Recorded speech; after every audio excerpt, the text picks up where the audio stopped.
Welcome, everybody. I am Tony Kimball. I am the host of Transforming Lives. It is episode number 5, guys, and I'm excited for this episode right here, guys. It's been going. I never thought that it would have gotten to this point right here, but I need you to understand that we're talking with genuine people with real lives. Our mission is to allowing people from communities to share their story to encourage others to live a transformed life. Well, guys, tonight I have a special guest, guys. Our first conversation was one that was very unique. And it was like, okay, where did you come from? And from there, it has exploded into just here and there conversations and just about what's going on, telling me about her book. And I'm just excited, guys. I'm going to hurry up and move myself out of the way because I want to get our special guest on tonight. Natasha Knox was born and raised in the small town of Grace, Mississippi. She currently lives in Batesville, Mississippi. She enjoys singing karaoke, traveling, dancing, writing, attending outside concerts, spending time with her son. She's a licensed practitioner nurse. She's a certified CNA instructor. She's a member of Zeta Phi Beta Sorority Incorporated. She's the co-owner of I Spy Fashion Trends Jewelry Boutique. Natasha uses her social skills to empower other individuals who struggle with death, dying, and grief. Although not certified, she has the necessary life skills to lead in that area. She's from a small town. She's a small town native with the desire to reach every heart she can in any corner of the earth, guys. Now, here's what I need you to do because I'm excited for this guest here. I'm bringing her onto the stage. Here she comes. Guys, please give a whoop whoop, give some likes, give some thumbs up, share. Our guest, Natasha R Knox. Natasha, how are you doing? I am doing great. I'm doing great. Thank you for having me on the show. I appreciate that. Yeah, so I'm excited about tonight. We've had conversations before. I wish I could have recorded them and kind of put them on now, and then we pick up with some more conversations. But I'm excited. So what's happening in your life right now? Okay, right now, of course, we're in the middle of this pandemic. I am a community health worker for United Healthcare, so I work from home Monday through Friday. In my spare time, I'm spending time with my close friends and my family. Of course, I'm social distancing in between that. Right. I'm also working on a second book that is actually going to derive from my first book. And this one, Wow. this particular project is actually a devotional that actually goes in with the book, but it comes from a grief perspective. That's pretty much what's going on in my life right now. Oh, there's also something else going on that's brewing. I have partnered with a couple of women from Panola County, and we're actually working on a co-ed conference that's going to gear towards the audience of our African American peers suffering or dealing with the messages surrounding mental health awareness. Now, don't get me wrong, all walks of life are going to be welcome to this event, but we're just kind of focusing our energy for our African American peers. I don't really want to get into a lot of details about that because we're still like in the beginning phases of planning and putting it together, but the date for that conference is definitely going to be in the fall of this year. Okay. Awesome. So you got some things going on. I didn't know about those. So definitely we want to find out about that so that we can put that information out there. Absolutely. So our conversation started out on this term of grief. And you told me you had a book, and I was like, well, let me ask her some more questions and, kind of find out because I'm like, I'm new to this. And I was like, whoa. So, the question that I have, you are a new author. My question is, what inspired you to write this book? That's a good question. At first, I didn't really find much inspiration just because I was dealing with a lot of the grief, on my own. However, the inspiration eventually came because I watched how I struggled and how my family members struggled with grief after the tragedy happened. And I really, once I started to really find healing or get on the road to healing, I wanted to share that with people. And I was able to really see my purpose in that because I was still struggling trying to figure out what my purpose was. And once I figured it out, I was like, this is it. This is it. This is what I need to do to reach out to other people who are dealing with what I'm dealing with and they don't know what roads to take or the people that's going to have to encounter this type of grief in the future. Right. And this is a topic that, is not talked about in the African American community. Um, Absolutely. so can you tell us, let's keep that going. Let's put a comma there. Let's not put Okay. a period. Let's put a comma there.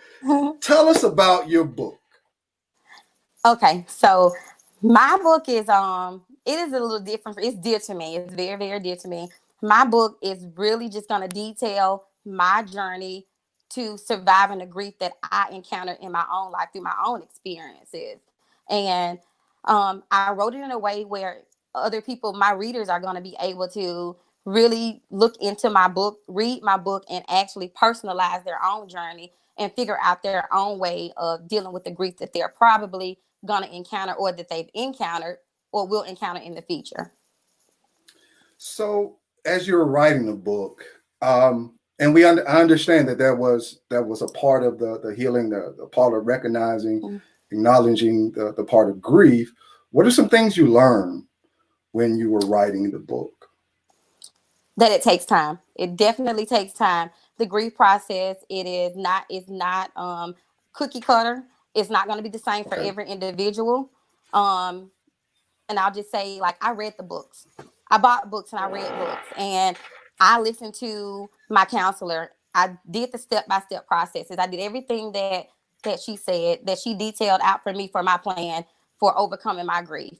Um, and that's why I actually wrote my book from a perspective where people can read about my journey, but I'm not saying, hey, do this, that, and then do this and that.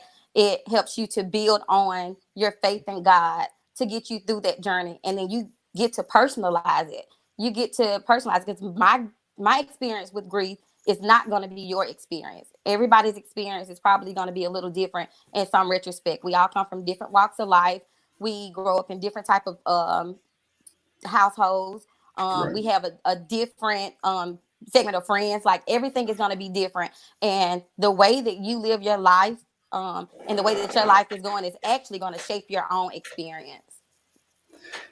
And for the viewers, I need them to know in our conversation, and I'll just be just very transparent with it. My father passed away, and that was like 3 years ago. And when I was saying earlier about, okay, where did this come from?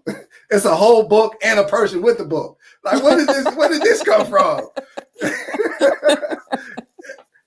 And that part of it, I like what you said. You said about everybody's walk is different, and whatever walk that you take, you need to, I think, respect that path because it is different. And we're going to get into a little bit more of that. I'm kind of jumping ahead.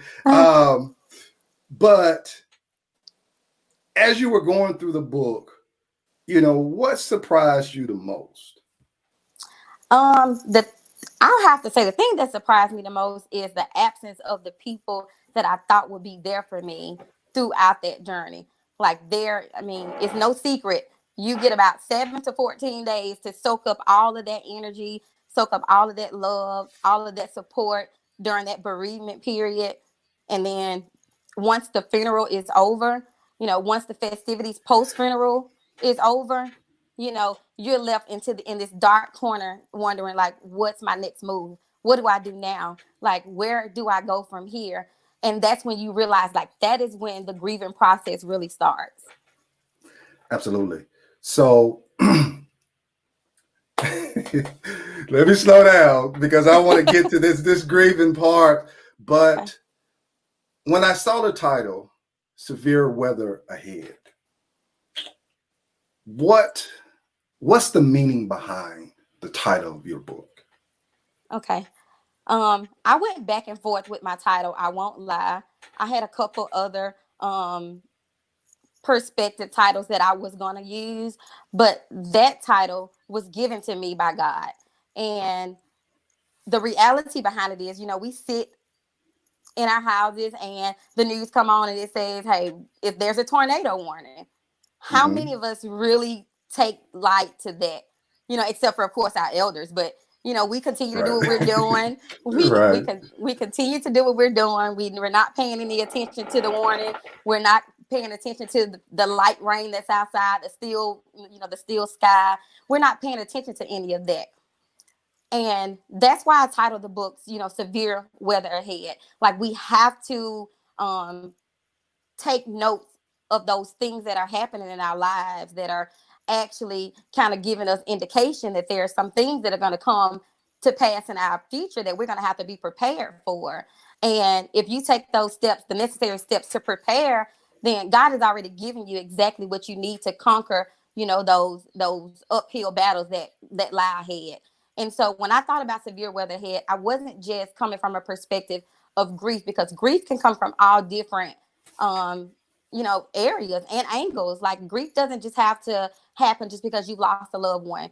Grief can also happen through divorce, through losing children, and in courts, and those are just like small examples. And so people get that misconstrued, that grief is it's just like one solitary thing, referring to death, that's when grief comes to pass, but that's not true. And so I wanted everybody to be able to go through and read this book, even if they hadn't lost a loved one. That was my experience with grief. That was my experience with grief. And so that may not be anybody else's experience. Your experience may be Right. totally different. Right. Right. And I'm glad you pointed that out because in our culture, the African American culture, you know, one, we go to the doctor at the last moment. Um, we don't talk about a lot of things, and we tend to. I think our demeanor is that we tend to hold things in, and we limit it to. I appreciate you making that differentiation of it's not just death, but it's Mm-hmm. also all these other things that we Mm-hmm. deal with that we may not understand how to talk to or who to talk to. Absolutely. So my question is, why is grief taken so lightly in the African American community? Okay, so my take on that is, I don't necessarily think that it's taken lightly in the African American community. As a matter of fact, I think it's a huge thing. The problem is, like, the aftermath, the mental side of it. We use a lot of things in the African American culture to mask what we're feeling, because we always have to look like we're okay, regardless of what we're feeling on the inside. So I'll go back to what I said earlier. After the funeral, you're grieving at the funeral, but what's the first thing that we do when we get home? We don't talk about what we're dealing with. we Right. we set out the grill, we barbecue, we have the card games, and we listen to music, and we have our adult beverages, and we party and we enjoy each other. And that time, that fun time masks what we're feeling. And once that wall is Mm-hmm. removed, Right. then you're able to see the grief for what it is. Your reality doesn't feel so good. And so what do? We do the same thing again. We start to find things that we can find solace in, that where we find our peace and comfort in. And I was gonna say, even to the point of like addictions. I was saying that earlier in my grief period, I never have been the one of the ones that said I was addicted to anything. But an addiction can be anything that you find comfort in. During Right. my grieving period, in place of talking about what I was going through, I would drink. Mm-hmm. I would drink. Drinking was my thing. I was the life of the party, and I used the fact that I was the life of the party to be able to consume all of these things. And it comforted me. And for me, that was my addiction. That was the way that I handled my grief. Right. So when we look at this idea of grief, um, life can change at any moment in time. And it would be nice if we had some type of control over it. Some, like on the video games, we have the controllers and we can skip this scene, or we have the remote control. Well, I don't want to skip this scene because it doesn't feel well. Absolutely. So kind of talk to us, because I think you begin to talk about that in your book of just, sometimes things don't feel well. How do you not skip them? You can't skip them. And that's the reality, because you can't skip those things. I mean, that's your opportunity to definitely be reactive in a more positive way, because those things that you do when you're not feeling so great are actually going to be those things that shape you throughout your grieving process. If you start to rely on the alcohol, once you get past or think that you've gotten past that grief process, you're still going to be reliant on the alcohol. And it comes in so many different shapes, forms, fashion. Some people rely on those, broken relationships. They use that to mask the grief. And so, like, my advice to people who are dealing with things and are going through things is you have to find your peace in God, especially if you're a Christian. If you're a Christian, people say all the time, and I actually employ this in my own life. Whenever I have people in my corner or in my circle who are dealing with things, I try not to throw out Bible verses to them. Just pray about it. Hey, read verse such and such, or just kind of throwing out those words. I'm praying for you. When all in actuality, the only thing that you did was type those words. And people can genuinely feel when you're actually there and you're actually listening to them and you're actually wanting to be there. I was talking to a good friend of mine earlier, and the conversation came up, and we decided that collectively that the best thing to do is, you have a friend or you have somebody who's going through something. It makes no sense to send a message and say, hey, call me if you need something. No, I'm going to be the friend that pulls up at your house and say, go take your nap. I'm going to handle your dishes for you. I'm going to watch the kids for you for a couple of hours, because they're not going to accept the help or the offer of call me if you need me. Nobody wants to be vulnerable in a situation where they're already feeling a bunch of grief. Right. Oh man, this is good. This is good, because this is a solid quality conversation that, I like what you just said. You have to be proactive. You can't, for the person, even let's go back. We tend to give scriptures, and that's a nice gesture, but I think it's okay for me to say this live, but the scriptures don't help. Not when your mind is filled with grief. Like, an action always start with a thought. Always start with a thought. And so even I, as much as big of a Christian that that I proclaim to be in my life, what has been the big deal for me is when I experienced that, I didn't want to talk to God. I was angry with God. How could you take some of the most important people away from me, when I'm just starting life? Like, these are people that I wanted to make proud. I'm going to go on and do great things, and it's not going to even matter, because the people that matter to me most are not even here anymore. And so that was a big deal for me. So that's why I don't throw out scriptures to my grieving friends or my grieving family members. What I'm going to do is, because I'm in a better space, I'm going to pray for you. Okay. Right. And I'm going to give you something a little bit more concrete that you can go with. Okay, fine. You can't read scriptures right now, but what you can do is you can choose to wake up in the morning and eat a healthy breakfast. Right. Absolutely. For starters. And this, I'm clapping my hand because it's good. Like, you get that good taste of peach cobbler, and you get it, and you're just like, oh man, this is good. So that's important. And let me clear up when I say necessarily not working. It's working, but you're burdened with everything that's going on. You are flooded with emotions that, I find out that you can't. It's different on the other side. It's different when you sit in the seat of grief or grieving. Yep. It's different. You can talk about it and say, like you were saying, I'm praying for you. When you get in the seat, it's like, yeah, God, what's going on here? You didn't send this email. I didn't get this. The Holy Spirit didn't tell me about this right here. Right? Where this come from? Was this the behind the scenes message you had for me?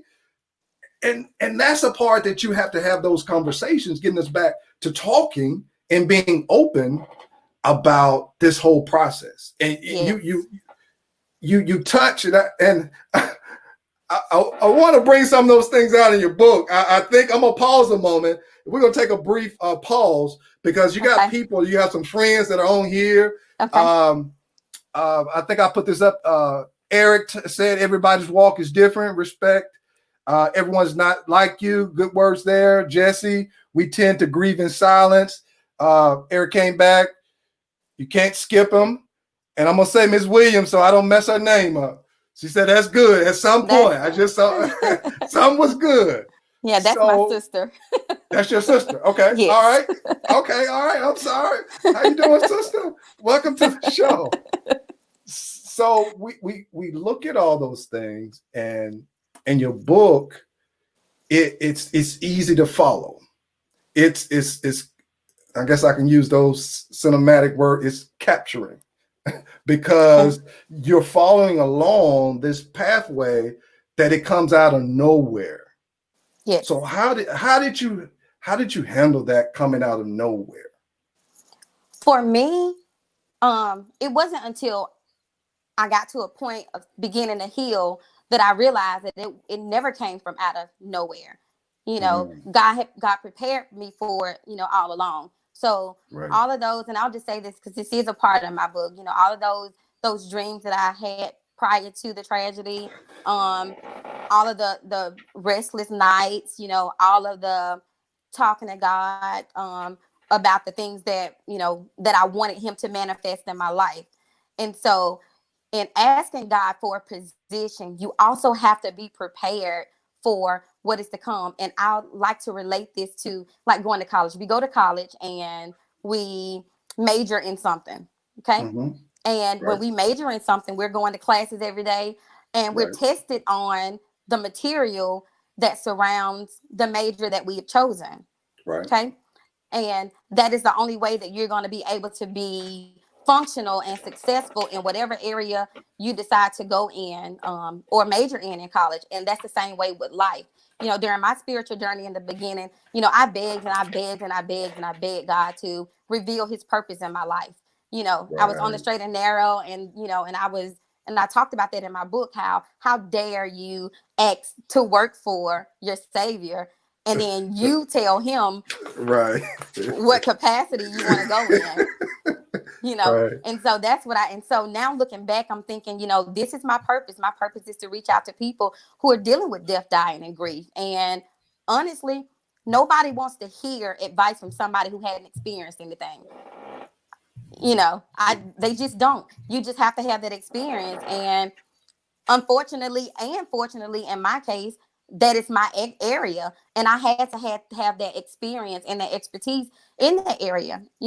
It caused me to, lose some of the most important people in my lives. But like I'm doing something so much greater now. Now I see the bigger picture. My life is not just my own. I'm living for God. I'm wanting that glory to manifest in my life and allow God to get the glory. And if I'm able to help somebody else who are going through these processes, because so many people fall by the wayside under the hands of grief because they don't know how to go about it. And my hope is that every reader that actually read my book can really see the pain and the struggle and everything that I went through. And I tried my best to describe my emotions on every single page so that people can see I struggle with this stuff. I struggle with it day in and day out. There were days when I was on my living room floor in a fetal position, just kind of rocking myself back and forth because there was no other way that I could subside, from that pain. Right. Wow. And that's, you don't know, like you don't, you don't know, like you're looking for direction. You're looking for this escape. You're looking for this exit, but it's not. you're looking, and Yeah. you talked about it earlier, where we're looking for something, and then we put the wrong thing there.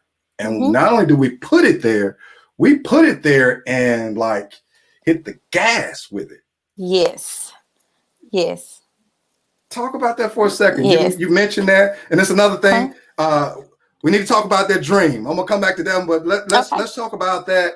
Just putting stuff, just the wrong thing in place. Okay. I'll use myself for an example. Just because I'm of course I'm close to myself. So Yeah.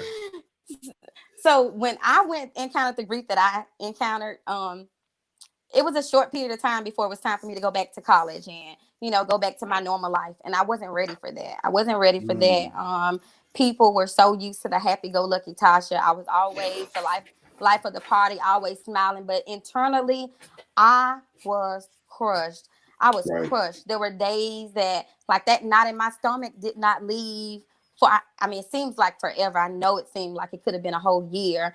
I wasn't eating the way that I should have been eating. I Wow. Yeah. started. I took a close relationship with some senior girls, from the Hmm. college. Right. Okay. Now I hung out with them prior to the incident. Okay, but Hmm. after the incident, it just kind of multiplied. It multiplied. Now Wow. these were senior girls. Um, and they were way more experienced than I was, and Hmm. they attended the parties out in the woods, the drinking parties. You know how college life gets, and Right. Turn drinking up. became a exactly, and it went from the drinking parties to, oh, let me stop by the liquor store so I can have something when I get off work. You know, Mm, and then it went from, oh, that bottle is gone. Let me go get something else and just listen to a little bit of music. And for me, it felt good, but all I was doing was masking that pain, because every time I got sober, and I remember it like it was yesterday, every time I got sober is when it's like grief overcame me all over again. It was just like mm, it was just like almost sitting back in that auditorium in front of those caskets all over again. wow. And that's the thing that we don't like to talk about. Is, hey, come over. I would call friends over and they would come over. But we never talked about, they weren't there for me the way I needed them to be there, and I made that situation okay, because they felt like they were doing exactly what I wanted them to do, and really I wanted them in my presence, and I wanted to talk about it, and I needed somebody to be there for me. But our relationship was based around alcohol. So, hey, let me go get something to drink, and that'll get them over here. Wow. Whoa. Wow. Oh man. Oh, I'm trying to figure out what direction to go in, because that what you just said is it reveals a lot. Um it reveals a lot. My goodness. Because you find out that I'm hurting, but I'm getting answers along the way that I Mm-hmm. couldn't see before. Mm-hmm. That ooh, let's pause a moment, because you got your sister. Let's look at some comments real quick. Okay. Our experience is necessary. All right. Absolutely, Nikki. Yes, that's All very right. true. Here's Gloria.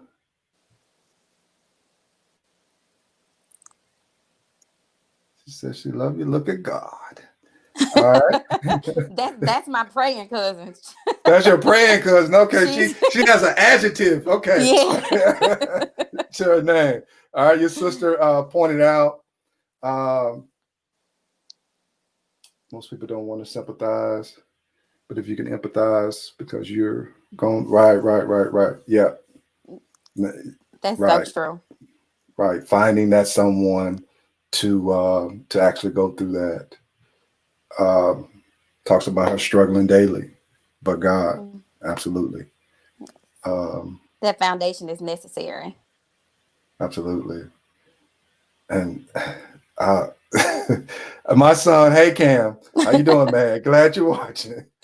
So let's shift to this dream. You talk Okay. about having a dream. And most of the times when we hear things about dreams, it's to gain something.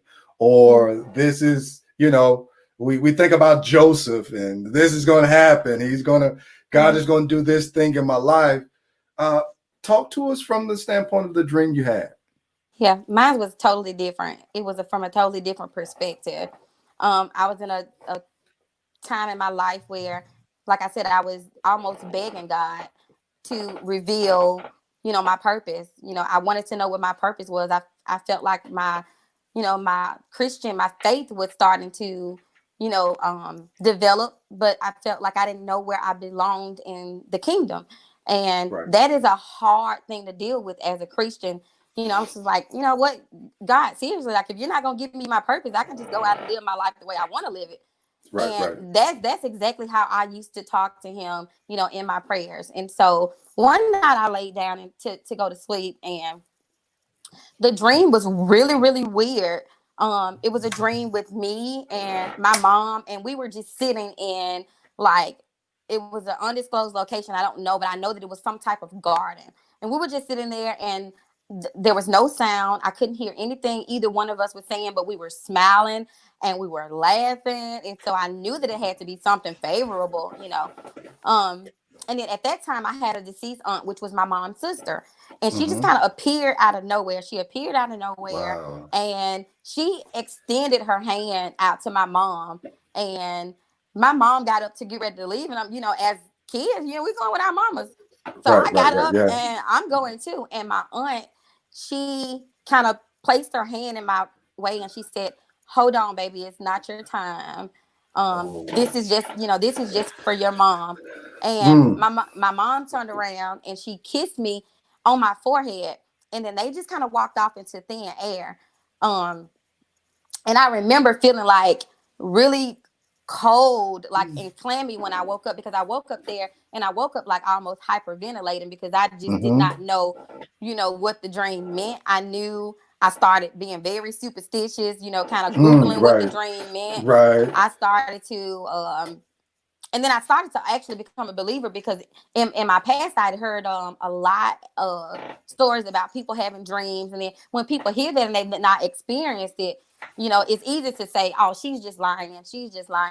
But I mean, until it happened to me, and I was like, okay, at that time, honestly, I knew something was going to happen big. I knew something was going to happen, but like I said, I was being superstitious, and I was like, okay, so if I dream of a woman transitioning, it's definitely going to be a man. And so my initial thoughts were, goodness, I prayed and I started praying. I started praying to God like maybe the next 3 days. I don't know if it was 3 days because it's been so long ago, but I knew it was like the next days moving up into the weekend. I Right. started praying. I was like, God, I know that there are things that I have to go through in my life, but don't take my dad away from me. I remember praying about Right. that. I remember praying about that for him not to take my dad away from me. Because that's the first person that I thought about as a male figure in my life Right. that would directly affect me. I had brothers, but not saying that I would have wanted to lose my brothers, but Right. Right. that No, was the we understand. first Yeah. person that Yeah. would have directly affected me in such a huge way. Wow. And the thing about dreams and this how I don't even want to use the word.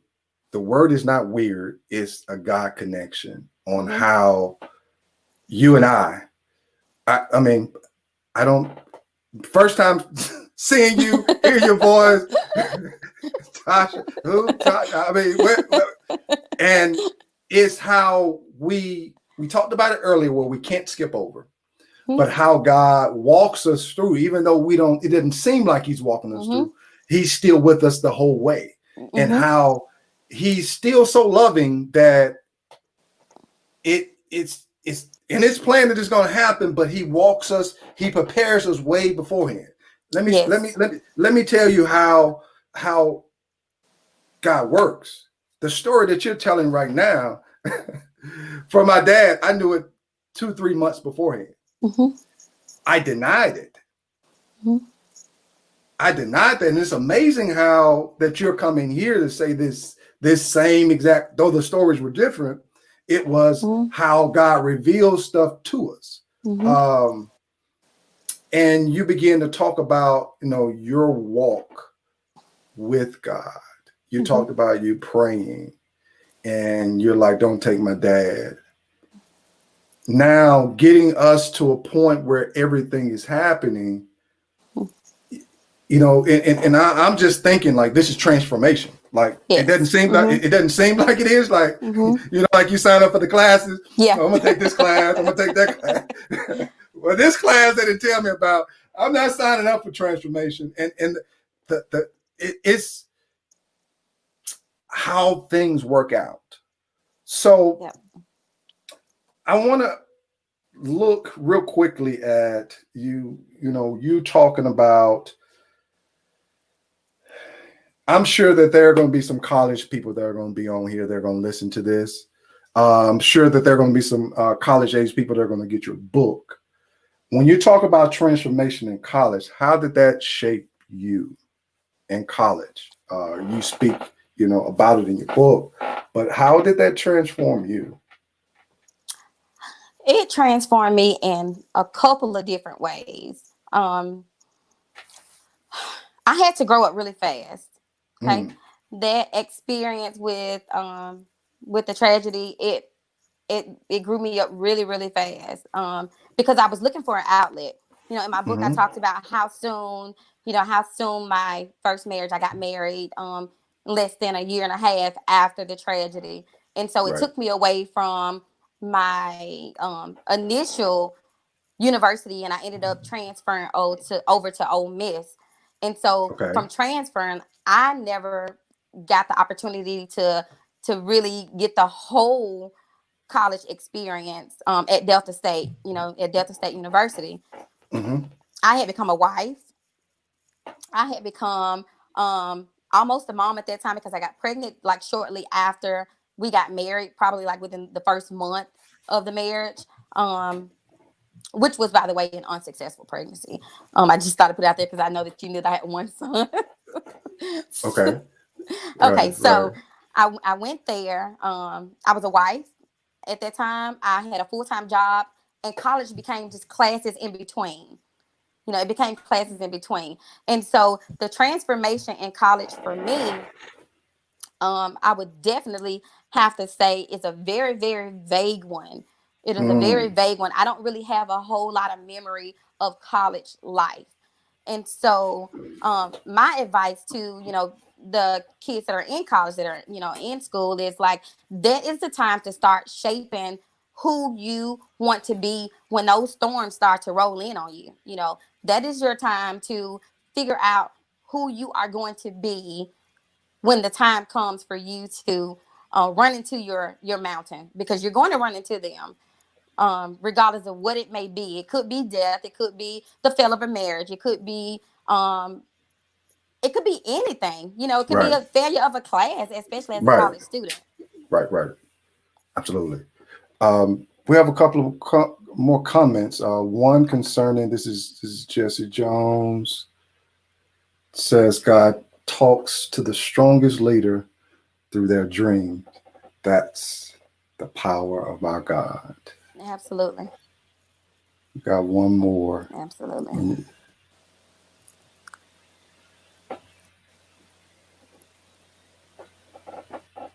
So we talked about yes, Yes. I'm a so you remember it. Okay, so we Yeah. got it. She Huh. does remember. Yeah. That's my praying So cousin again. yeah, that's your brand cousin. Like, yeah, I remember that, right? Right. So you're talking about all of these things that went on for you in college, Hmm. and you talked about it was almost like a blur. So I think I could put you as a candidate to. You're talking about a storm. So talk to us on how do you handle a storm, not just in college, but this whole idea of what a storm. Okay. So how I approach storms now in my life is because, like I said earlier, I'm this happy-go-lucky person. Anybody who knows me will tell you, Tasha is always so happy. Why are you always so happy? You're just always smiling. That is just who I am. That is who I am. Uh-huh. However, I still deal with things just like everybody else. And so for Right. me, whenever a storm comes my way, that is my time to isolate myself. I'm those one of Mm. those people. I isolate myself and I surround myself with my closest family members and my closest friends, and I allow myself to be vulnerable with them, tell them the things that I'm going through so that they can help me get through it. And then Mm-hmm. once I've gotten through my storm, I'm back as shiny as glass now, and now I Mm. can take what I've been given from the people who I have created a support system with, and I can Right. begin to pour back into other people when I get back out into my social realm. And so I'm one of those Absolutely. isolators. Like, I will isolate myself for long periods of time, whenever I'm going through a storm, and that's not going to be cookie cutter to Mm-hmm. everybody. Everybody is not going to deal with it the same way. You just have to find out what works for you and make it work for your life, because storms are going to come. That's for sure. But Right. the question is, are you going to be use productive ways to handle Mm. what you're going through? And I talk a lot about that too. I try to, the people that I do talk to, I try to get them to see that it is so easy to become a victim of the things that you're going through. But here's the thing: we all have things that are going to be placed on our plate that we're going to have to eat. It's up to you to be productive about the way that you go about your grief process, regardless of where the source of the grief came from. Wow. I like what you just said about not becoming a victim. It's Hmm. so easy Oh to yeah. put those shoes on Hmm. and not want to take them off. Hmm. Hmm. Wow. Yep. Wow. Can we elaborate a little bit more about that? Yeah. Just Sure. just you have those options of Yeah. I can be the victim, and Hmm. it will be in our mind. It's like it's okay. Yeah. Like, And it becomes okay when you have a support system that enables mm, the victimization. When they wow. enable that, it is. I'm not one of those people that really. I'm not big on pity parties. So every Mm, year on the anniversary of, like, my mom's death, my sister's death, my niece's death, I'm wanting to post on Facebook. I want to pay, homage to the mm-hmm. people that I love. But I never want to come off as if I am seeking, I'm seeking the attention of a pity party. And so Right. I'll type something and I'll delete it, and I'll type something and I'll delete it. Mm, Um, and then, so I'm saying that to say this. Sometimes we encounter things in our lives and we get so reliant on what that public support, the support that we got when it first happened. When it first happened and mm, the funeral is going on and you're sworn by all of your family and your right. friends, and it Mm-hmm. feels good. Right. And Right. it is so easy to not be able to wait until the next year on that same day to get that same energy and that same love and the same peace that you got from those people that did that last year. And in between that time, you have not done a thing to even remotely try to address the grief that's going on in your life on an individual basis. Wow. This is good.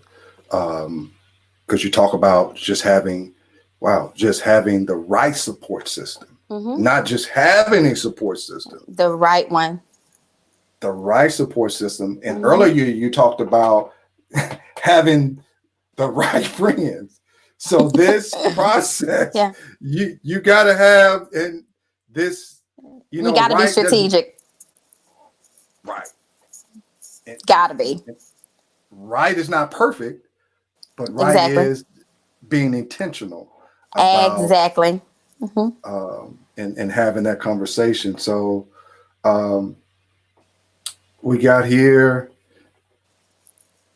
So Jess is talking about this is a really good book. I concur, sir.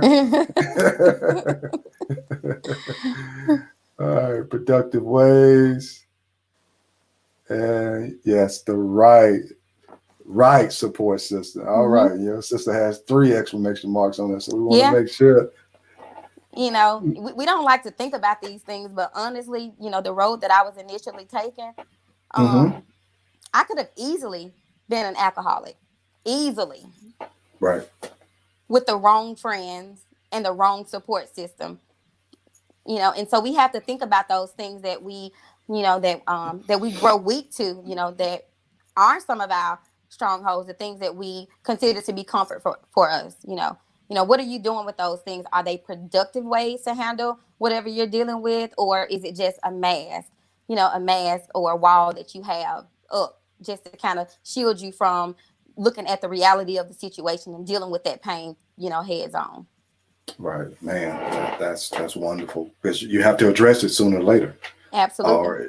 or it's going to come up. It's going to come out. Uh-huh. However, whatever, it's going to come out. We're not built to hold on to that emotional No, baggage. we're not. And it affects everything around you. It affects the people that you deal with. It affects our children. It affects, our work ethic. It affects our jobs. It affects everything around you.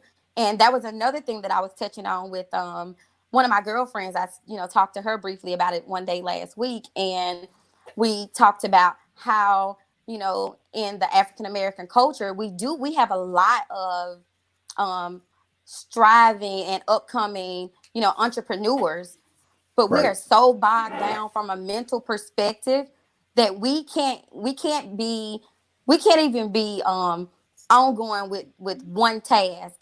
And I found that to be a problem, early on during my parts of grief. Like, I would start something, and then Hmm. I would never finish it. I would never finish it. And I would start on something else, and I would never finish it. And it is something that I still, struggle with to this day. I have to, but my support system gives me a lot of leeway and a lot of push, which is why I ended up finishing my book this year. I had a lot of time with this quarantine, with this pandemic, and um, I just had a lot of support in that area saying, "Hey, Tasha, you can do this. You need to go ahead and finish this. There's no reason for you to not finish it. You come this far. You need to go ahead and finish it." And eventually, I mustered up the strength to really get back into my writing during this pandemic. And I thank God I finished it. And I'm excited about it because it's really going to help some people. Right. So I'm thankful that you did. Yeah. I I'm sure other people are telling you that, but I'm gonna tell you now. I appreciate you writing this book, um, because it makes you face some things Hmm. that you have built a crutch, Hmm. and it's a crutch, and you have not addressed it.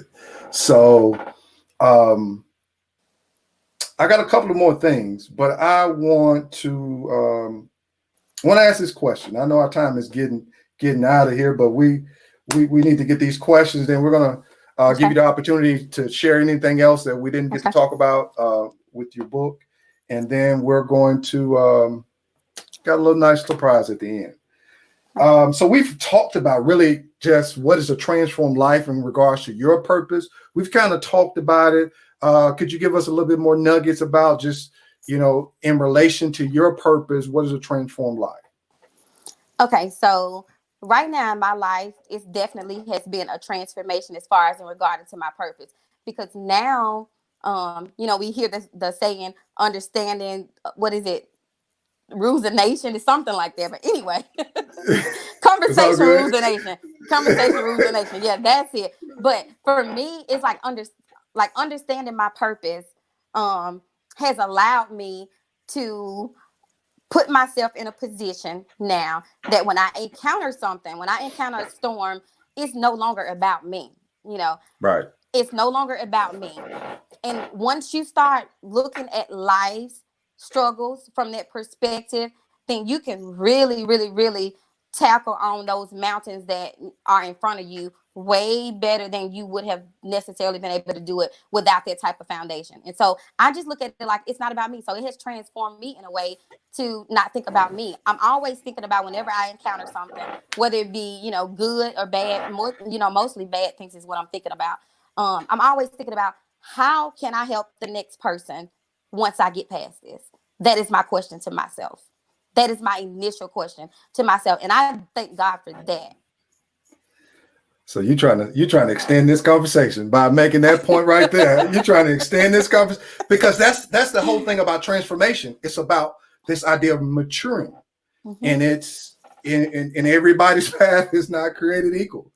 But I love Absolutely. what you I love what you just said. It's about maturing and saying it's not about me. Mm-hmm. It's never about us. And we Right. get it misconstrued. We think we all that in the kingdom and we ain't. Wow, that is true. That is true. I want to give you some time at the end. Woo, that conversation. Yes. All right. So, what's your best advice for those that are viewing right now? What's your advice at this point in your life? That's easy. I used to work at this place in Byhalia, and I came in contact with this one of these a lady who was my coworker. I'm not going to mention her name because I didn't get permission to mention it. Okay. But she had a wrist tattoo, and on her wrist it says "Live your dash."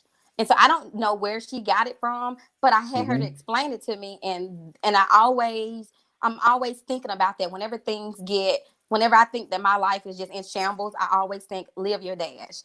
And so my advice to my viewers now is live your dash. It doesn't matter when you were born, and it doesn't even matter when you die. It's what happens in between those dates what's going to matter. Like what are you contributing to life? What are you contributing to the lives around you? What are you doing to make yourself a productive citizen or leaving behind some type of legacy where others can build on something positive? Like that is what matters. Wow. Absolutely. That's good. Keyword legacy. And you've taken those steps by putting this book, and then you got another book coming out so you snuck that one in on me. But that's how it goes. So you've been smiling this whole time. So I'm sure there are multiple things that make you smile, but I'm gonna ask you, what makes you smile? Family. Family. I love family. Family makes me smile. Family and karaoke, I'll say that. Family and karaoke makes me smile. I'm not a hard person to make smile because I'm just a happy person anyway, and I try to make sure that I'm like that in every area of my life. So you ask about Tasha, they're gonna say, "Oh, the Tasha that laugh, all she does is laugh all the time." Yeah, that's me all the time. So, but family, I love family, regardless of the differences that we have, and we all do have differences. It doesn't matter to me. I love family. Oh, great. That's where it is. You definitely have some major support tonight that has shown up. They're repeating, what's your dash? Yes. Thank you, Tasha. Congratulations. And they know I love every single one of them. They are showing up, and that speaks to in terms of your relationship with them. That is good. That is good. Your sister said God. All right, 3 words. Now I think you've kind of said it. 3 words you want to leave with the viewer. 3 words. Live your dash. Right. That's what I said. You've left that. Real quickly, what I want to do is I want to for those that are on, this is not for the replay. I know some people will come back and try to get it on the replay. This is right now. The people that showed up. I want to give away 3 books. Now, here's what we're going to do. Here's our question. Our first question, you got to be the first person now. That's between you and Facebook. All right? Between you and Facebook. Ain't got nothing to do with me. Where is Natasha from? First person that types it in the chat box. You have a copy when the book is released. First person, where is she from? Where is she from?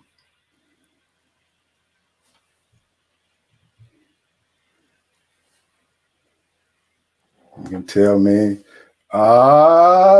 Lisa. Grace, Mississippi. So Lisa, you have the book. And here's your friend. Look at this. Lisa beat me. All right. That's number 1. Number two. Here's number 2. First person that types this in. What's the name of her son? That's a good one. Name of her son. Now you got to help me out with this one because I didn't.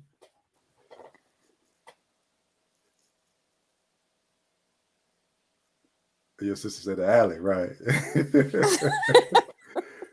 Oh, well, okay. Is this? You got to help me out. Here's the first person. Absolutely. Bryson is definitely his name. All right. So here's the last one right here. Okay. Here's the last one right here. And then we're going to give you the opportunity because I think you have some things you want to say as well. Correct? Yeah, I just have a raffle that I did. So I'll be giving away a book as well. Okay. I'm supposed to let you go first. I'm sorry. It's okay. The last one is, where did Natasha go to college at? Where did she go to college? Where did she go to college?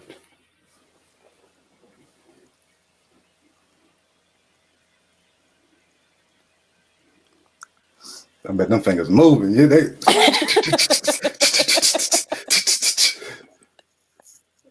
Oh, let's see. All right. So I got two people at the same. Here we go. Here's one. And here is two. They came up at the same time. Who is the second person? That's okay. We're gonna get them both a book. All right. All right.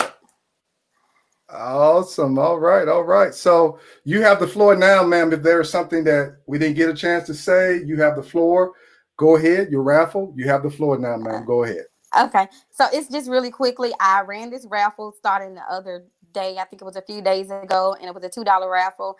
You can enter the raffle the maximum of 2 times, and I had a lot of energy and a lot of efforts placed into that raffle. And so I did do the raffle drawing before the live, and the person whose name was drawn was Nina Sims from Vicksburg, Mississippi. So everybody who's actually getting a book, the book that came from Tony has already been paid for. Thank you for those efforts. I appreciate it.